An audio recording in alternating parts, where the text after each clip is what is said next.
Doctor Miguel Ángel Broda, buenas noches. José del Río lo saluda. ¿Cómo está, José? Bien, ahí anda bien la comunicación, Doc. Lo primero que quería preguntarle es, hablábamos al principio de las bombas de tiempo de la economía. ¿Cuál es para usted el principal problema que tenemos?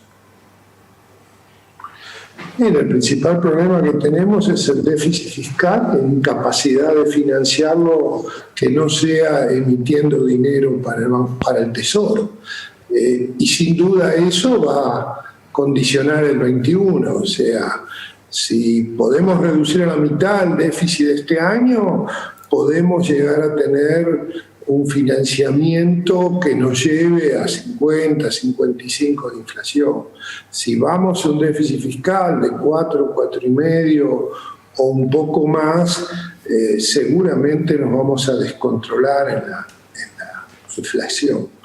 Pero bueno, el segundo problema que tenemos después de empoderar a Guzmán es nuestra dirigencia política, que es un populismo que claramente descarta toda la evidencia científica y por lo tanto en año electoral no sabemos si los que mandan o principalmente el Instituto Patria va a permitir que se haga una reducción a la mitad de lo que es el déficit fiscal de este año.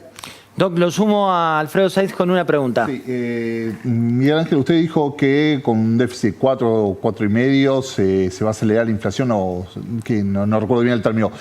¿Qué significa eso? ¿Riesgo de hiperinflación? Mire, para que la inflación se quede alrededor de 50, es necesario que el déficit primario del Tesoro Nacional sea entre 3 y 3,75. Si fuera 4,5 nos vamos a una tasa de inflación, no una hiperinflación.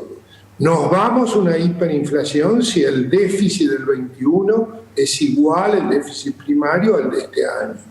Pero el mismo ministro ha condicionado de que va a ser 4,2 el déficit del año que viene. El problema es que en año electoral y con las ideas del populismo heterodoxo que nos gobierna, es obviamente tendrá el ministro el coraje o el poder de condicionar a nuestro gobierno bicéfalo, y eso es una gran incógnita y por eso tenemos el riesgo argentino en 1.400 basis points, ¿no? O sea, la desconfianza sobre lo que puede hacerse, desconfianza que incluye el fondo. El fondo claramente encuentra que la propuesta de Argentina es una propuesta que lleva a más inflación y menor recuperación de la economía.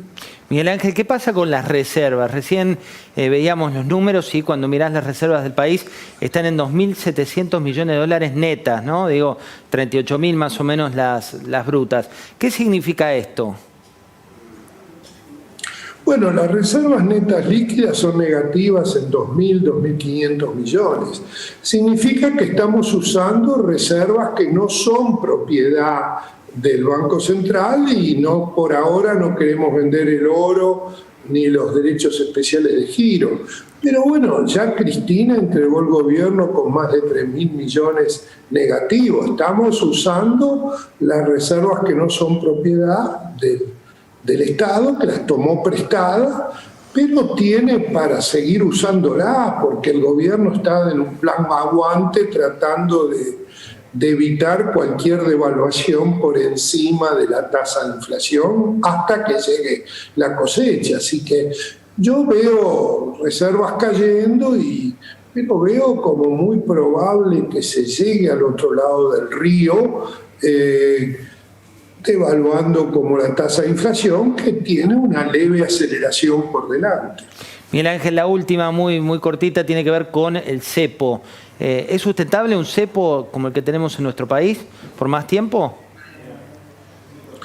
Mire, no veo ninguna posibilidad de hacer más liviano el control de cambios o del cepo en el año 21. O sea, Argentina tiene que tener un sendero de lenta liberalización de los controles de cambio no lo tiene. Es posible que el fondo le pida alguna condición de suave liberalización, pero por ahora vamos a tener que convivir con este control de cambios en una emergencia que es permanente en un país que ha sufrido un poco más la pandemia que el resto, que ha hecho el mismo esfuerzo fiscal que el resto de la región, excepto Brasil, pero lo ha tenido que financiar emitiendo pesos y por lo tanto sobran pesos que se van a los mercados libres, se van a insumos de construcción, se van a los artículos del hogar.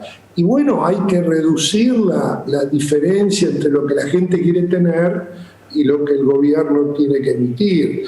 La razón básica por la cual es muy difícil, en términos fundamentales, la pandemia de este año nos va a afectar el 21, porque los 4 colchones que pudo aprovechar el gobierno no están.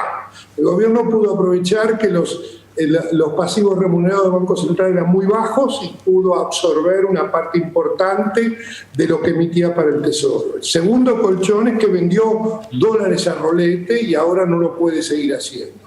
El tercer colchón es que los encajes no remunerados eran muy altos y le permitió dar crédito subsidiado bajando esos encajes. Y el cuarto y más importante de todo es probablemente que empezamos con un grado de monetización muy bajo, tenemos crecimientos monetarios de 80-85% e inflación de 37%. La historia muestra que no va a ser fácil mantener esta monetización y muchísimo menos que suba, así que la tasa de expansión monetaria va a tener una mucho mayor relación con la tasa de inflación. Miguel Ángel, muchas gracias por esta charla, un abrazo grande. Adiós, José, gracias. Los dejo a ustedes con lo que el día se llevó. Perdón, Carola, por entregar un poquito más tarde.